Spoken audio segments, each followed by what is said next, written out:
If you like what you hear, follow us on Apple, Spotify, or wherever you listen to podcasts. And be sure to sign up for the Inspire Podcast email using the link in our episode notes. PS 73 in the Bronx. It's the New York City public school Jackie Gleason attended as a child, and one of two schools where Antoinette Miranda got her first job out of her PhD program as a school psychologist. PS 73 in District 23 had a reputation in the 1980s. I got hired with like 250 other school psychologists. It was just crazy. Was that considered like not a choice assignment there? Well, I said to him, tell me something about District 23. I remember the three people looked at each other and changed the subject. It was the exact kind of district I wanted to be in. Miranda, set to retire in July, helped build Ohio State's highly ranked school psychology program and is now chair of the college's Department of Teaching and Learning. She has stories to tell. Maybe you watched that scene in the Netflix series Adolescence, where the court-appointed therapist watches a middle schooler toss a chair across the room. One of Miranda's stories goes something like that, but with a much softer ending. I still remember this kid's name. His first name was Fitzroy. Really smart. I was doing some counseling and he tore the whole room up. You're kind of this new school psychologist, and I remember thinking, what am I gonna do? And I just really sat there, let him tear the room up, and then he calmed down. And I said, now you put everything back where you found it. He put everything back where he found it. And then as he was leaving, he said, so am I gonna see you next week? Those 3 years were just extremely impactful.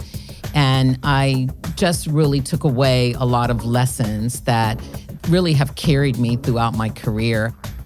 Miranda would land at Ohio State as a new faculty member, help elevate school psychology to a nationally ranked and accredited program, lifting school districts and children as she went. She would go to extraordinary lengths to mentor students and colleagues in Ohio and across the country, especially women, who then made great strides in their fields. And she would suffer a crushing personal loss that she would use to uplift countless lives of women at The Ohio State University, most of whom would never meet her. This is the Ohio State University Inspire podcast. I'm Robin Chenoweth. Maya Stepnick and Jason Amomensa are our student interns. Inspire is a production of the College of Education and Human Ecology. Antoinette Miranda grew up in the Columbus Hilltop, one of 5 children. Her mother studied to be a nurse. Her father had a 9th grade education. He built manholes. People called him the best manhole builder in Columbus. Before she started school, her 3-year-old brother died from complications associated with Down syndrome. In some ways, it was my kind of first introduction to disability, but I was pretty young, so didn't know as much. I sort of reflect on it as I've gotten older. I feel like I have the oldest child syndrome. So I always knew I was going to go to college. And so my parents are extremely supportive of that. And you studied psychology. Yeah, I did. At University of Cincinnati. University of Cincinnati. That was not my initial major. Like many psychology majors, we all think we're going to med school. I took a psychology course my sophomore year, and I was like, I love this. Mm-hmm. And I really found my niche. Undergrad led to grad school, then a doctoral degree. If you look at Antoinette Miranda's career, because so much research was being done and so many policy changes were happening, you can follow the arc of school psychology and disabilities education. Was it a practicum that you did in Kentucky? We had a practicum and was in a school for moderately and severely disabled. It actually didn't realize too much later that IDEA, the special ed law, was really new. IDEA. This first special ed law, Public Law 94-142, that went into effect in 1977. I entered the school psych program in 1980. Okay. But it wasn't really till much later in my career that I realized that I was really at the beginning of that law, which really helped explode school psychology, because school psychologists are written into the law to do the cognitive assessment. The Individuals with Disabilities Education Act mandated that all school-aged children with disabilities receive a free, appropriate public education, regardless of the severity of their disability. The law emphasizes that students with disabilities should be educated alongside non-disabled peers, as much as possible. Kentucky segregated their students with disability, so they were in the process of bringing them back into regular education. They did a lot of behavioral interventions because a lot of students with severe disabilities have a lot of behavioral issues. This was fairly new in school psychology. Consultation to me is really the framework for doing behavioral and academic interventions. You're working with teachers. When you say consultation, you're not talking about actually consulting with the child or the family. No. of the child. Consulting with the teacher. Not a lot of school psychologists were doing this. So it was my first lesson, and if you train teachers to do interventions, they will do it. It was amazing. I would go meet with the teachers, help them identify the problem. They would go away and get baseline data. Imagine that.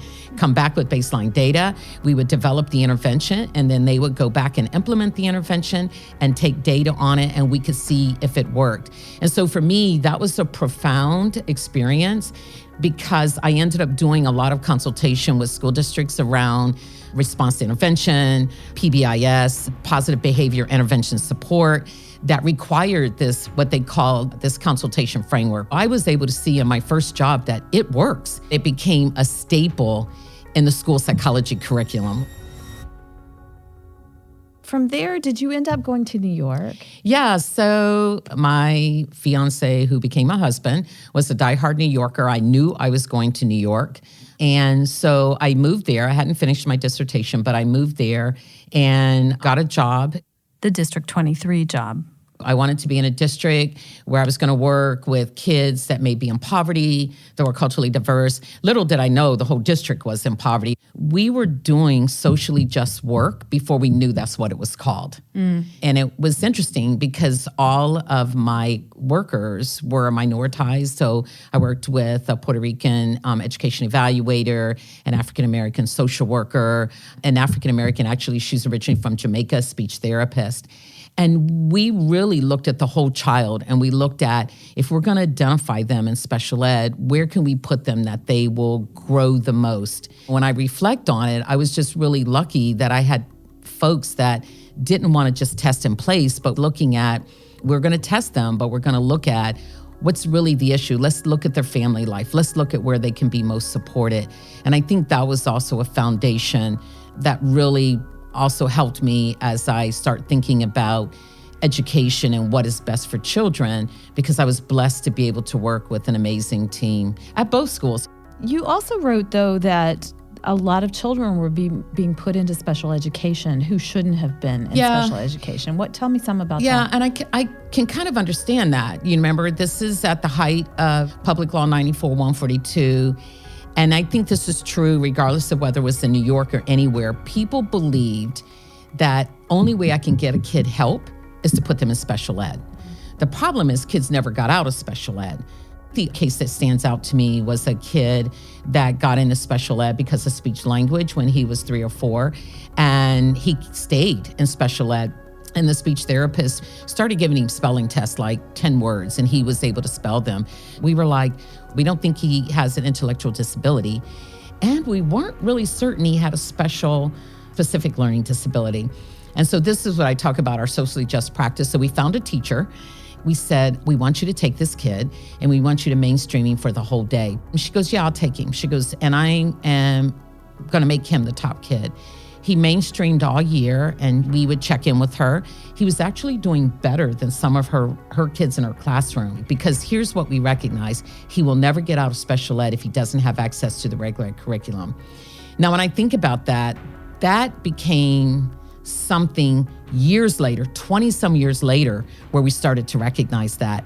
And this is where I really learned the interplay of poverty, low socioeconomic status, maybe parents that don't have education. Many kids got identified as specific learning disability that really were not. It was just the socioeconomic status that really influenced it greatly. What year was this? That was 1985 to 1988. Okay. So, and a lot of changes were happening. Oh, yeah, a lot of changes. They were still talking about child find. That was a part of the first law that said that many of these kids stayed home. Nope. They didn't come. So now you're trying to find kids that may be severely disabled or disruptive, and now we want to put them in schools. In many respects, I realized we were still trying to figure out special ed. Special ed had only been in existence about 8 years. And so we were still trying to figure out, how do we do this? I tested 3 kids, and they all went into special ed. Their mom, who had had a stroke, I remember her sister came to the conference because we could not understand her. So I was thinking, how do these kids understand a single mom? And so I was trying to imagine what that must be like. Did you assess that it was probably because of I'm absolutely certain what was going on at home? Yes, absolutely. And 2 of the kids had already been retained. There's several cases where I often think about, what happened to those kids? And these were things you were learning on the job. I was learning on the job. That wasn't in a training program. Nobody told me about this, but lessons I was able to take away and that I was always able to remember. Here's the things we need to be cautious of. Here's what we need to be aware of. These experiences left a deep mark on Miranda. The faces, the names, the stories, figuring out best practices before they had been researched. And then came the nudge to take her skills to a new level, to teach others to become school psychologists. A flyer from Columbia University encouraged Miranda to apply for a teaching position. She did.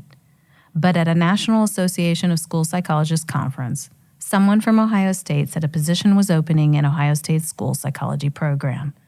Miranda was offered the Columbia job, but turned it down. Then she got the position at Ohio State. It was kind of surreal because there was no plan to move to Ohio. And within 2 months, my husband and I were moving to Ohio. And then her world shifted. In the late 1980s and early 90s, academia was very male-centric. Miranda, 30 years old, a woman of color with a Latina last name, was plunged into a system with no guideposts and no roadmap, especially for a woman like her. So this was your first foray into academia. Yep. Was it what you expected? The reality that I realized is I didn't know the difference between a Research 1 and a teaching university. Obviously, Ohio State's a Research 1. And there was no mentoring. And so I literally was spending my time trying to figure out how to develop a research agenda. Back then, were there that many women even at Ohio State in the College of Education? And then also that you're Black, right? Being African American, here was the impact, is that you were on every single committee. Every minority student wanted to have a talk with you. Can you mentor me? And I was really big on mentoring, especially after my own experience. But I think gender, in terms of having children, had the greater impact on my career than being African American. In what way? There weren't very many women. And so I was really the first woman in my department to get pregnant and to have children. And you did not talk about it. You did not bring them to campus. It was almost like they existed in the background. When I was going up for promotion and tenure, a faculty member that I had tremendous respect for and I thought had empathy and was kind, said to me, not that I would ever do this, but said, make sure you don't talk about having children in your promotion and tenure document because people will see that as an excuse. And I was so shocked because I realized that that was really the culture of the department and really, I'm going to say the college and the university. I think it's called the Dance of Identities. Professor Penny Pasque researches women in higher education in the Higher Education and Student Affairs program. She is director of the Qualab Research Center. One of our alums talks about the dance of identities for women in higher education, and you have all these multiple identities. Antoinette Miranda is a woman, person of color, mother, faculty member, tenure track, doing this dance of identities where you have all these multiple pressures on you, and it is very different than it really should be. I think about the research that I have done and the women who have talked about feeling like they're fighting, that it's life or death in the sense of academia to make that change, that it was dangerous to to be a woman in the field, that it was dangerous to speak up about things like maternity leave in a space where then you could get relegated to the margins, that it definitely had an impact then. And as we take a look at some of the research about women in national policy conversations and in higher education institutions, women's ideas still get reframed, redefined, and also silenced. Antoinette Miranda did have children while she was working toward tenure. Her daughter was born early in 1990. There was no maternity leave at Ohio State, or really any university. The Family Medical Leave Act had yet to be enacted. But her career was advancing well. As an assistant professor, she received a major federal grant to train graduate students to work with children with developmental and learning disabilities. She started a long-standing partnership with the federal Head Start program and received a teaching award. She was applying the lessons she learned in New York to impact urban schools in Central Ohio. And then, in 1993, she was pregnant with twins and found herself in an impossible situation. She went into preterm labor at 27 weeks. I was in the hospital and they said, "You're here for the long term." Her graduate students scrambled to do the year-end update for her grant, but her babies were born anyway. They came November 19th and the one twin passed away within 24 hours. Her newborn daughter was dead. Her baby son was struggling to survive. I came back winter quarter with that child in the NICU. So you were working? Yes, while he was in the NICU. And I could not drive, so I actually had students taking me to the NICU to visit him. And they released him on January 15th. It was the coldest day of the year. And my in-laws were not coming till February 1st to help me take care of him. So what's really crazy is I held school psych classes at my house. The chair never asked me about, why don't you take some time off? And I simply did not talk about it and figured it out by myself. So I think the point is that there was no infrastructure in the university. I didn't even know who to go to. So I just kind of figured it out. She kept working, doing that dance of identities. Researcher, advisor to growing numbers of students working with children who have mental health concerns and learning disabilities. Mother of two, including now a child of her own with disabilities. I asked Penny Pasquet about being a woman in academia then and now. Antoinette told me that most people didn't even know she had a child who died. To me, I can't even imagine that happening now. And I wonder if it's because we have a lot of women in leadership roles here, and we have a lot of women as faculty here. I turn to the literature that says we're not in as good of a space as we would all hope to be. There is more work to be done, and yes, about having more women in leadership roles. I think the college is wonderful in that way. We do have a lot of women in leadership roles. I also think about the women in the work that they're carrying, or any leader on campus, when you're carrying the workload that you have, doing 2, 3, 4 jobs, how healthy is that for you as a person? If you indicate a weakness, or you're not up to do the job, or you have to get home early, then you're making up for it later at night, you're making up for it earlier in the morning. You're trying to make sure that nobody sees that crack, because if they do, might that then bite you when you're going up for a tenure and promotion, or in the next department chair decision. But eventually, Miranda did show her vulnerability at a gathering at the house of then Dean Nancy Zimpher. Her infant son was there. He was just a year old, had had some major surgery, and he was with me, and some people were talking about, I don't know, going to a play or something. They asked me about going, and I said, I can't go because I don't have anybody to really take care. But I said, to be honest, I am on the verge. If you keep talking to me, I said, I might start crying. Zimpher and other college leaders quickly arranged a special research assignment that allowed others to teach her classes while Miranda continued her research. It was a game changer. Miranda later got tenure and continued to push for education advances for differently abled children. eventually consulting with 19 Central Ohio school districts. Also, she joined a committee to bring maternity leave to the university. Penny Pasquet. Ohio State was not alone. Every institution was pushing for change at different points in time. Policies are done on an institutional level, institutional basis, and you also had women from across the country in higher ed banding together, organizations, people talking together, but you also have to do the work at your individual institution. I definitely see that in Dr. Miranda, where she has touched a lot of lives. She's there as somebody who has worked through it, knows the policies, has also changed the policies.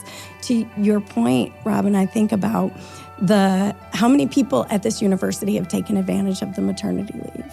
Well, it's there because she worked on that committee, because she pushed for that to happen. Here's another thing Antoinette Miranda did. While she continued to build Ohio State's school psychology program with a focus on urban education and social justice, she helped reshape the culture of her field. Women were pouring into school psychology. She mentored them in ways that she wasn't mentored. She's someone that just really draws you in. Keisha Radliff, now Associate Professor of School Psychology at Ohio State, was interviewed by Miranda in 2007.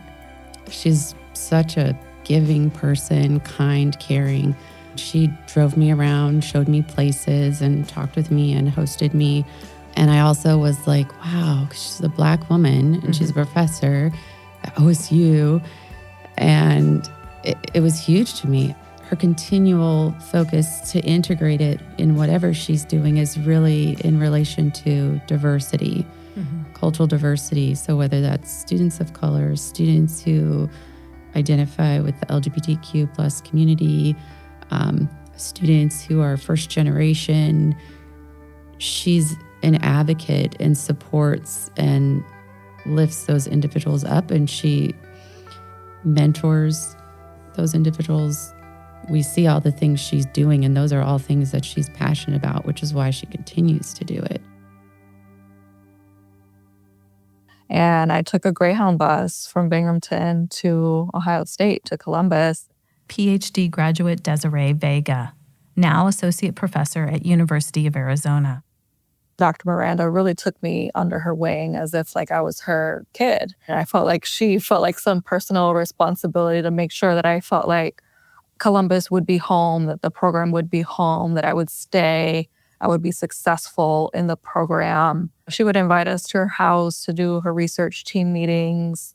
She very much like integrated us into her family with her kids. Her husband coached, and so we would go to games. And so she made it super intentional to be part of, her world outside of the academic space as well. It's been almost 20 years, and that impact has stayed with me for so long. She didn't think twice about mentoring me. Gina Yoon, Vega's department head at University of Arizona, sought Miranda's advice when she took the administrative role. She was very generous with her time. And she was already busy, with her responsibility at the department. I remember one of our meetings that we were doing on Zoom. She had a lot of things, and she was coming from other meetings. She just sat down in the backyard. She was just right there focusing on what we were talking about. Kelly Capitosta was Miranda's advisee when she decided school psychology was not for her. So I remember feeling like, I'm so nervous to tell my advisor about this. But she had, just held herself out as such an open person. I just was so nervous. And she's like, okay, great. Let's do what we can to make you happy and feel fulfilled in your career. And I always talk about that moment, actually. And every time I mentor other students or talk about my career path, just being such a pivotal moment. And she was there, talking with me and kind of brainstorming the whole time. Capitosta graduated with a law degree from Harvard in 2024. So you might see a through line here. Antoinette Miranda has always looked for the person whom others might overlook. The child who needed to be mainstreamed so that he could advance. The far-from-home master's student who needed to find her bearings. The woman who needed her confidence bolstered so that she could make a career change. And she didn't stop at academia. From 2016 to 2024, she served on the Ohio Board of Education, representing all Ohio school children. There, she fiercely advocated for the rights of trans students when almost no one else stood up for them. This was just another facet of the advocacy that she had always staked her passions upon. Boy, did I find the discipline and career that has been so rewarding and that I've continued to be very passionate about. I just feel blessed that I chose it, and it's been a great ride. And for Miranda, there is no retirement. Not really. She's running again for public office and has plans to volunteer at her neighborhood school. To read more about the extraordinary career of Antoinette Miranda, use the link in our episode notes.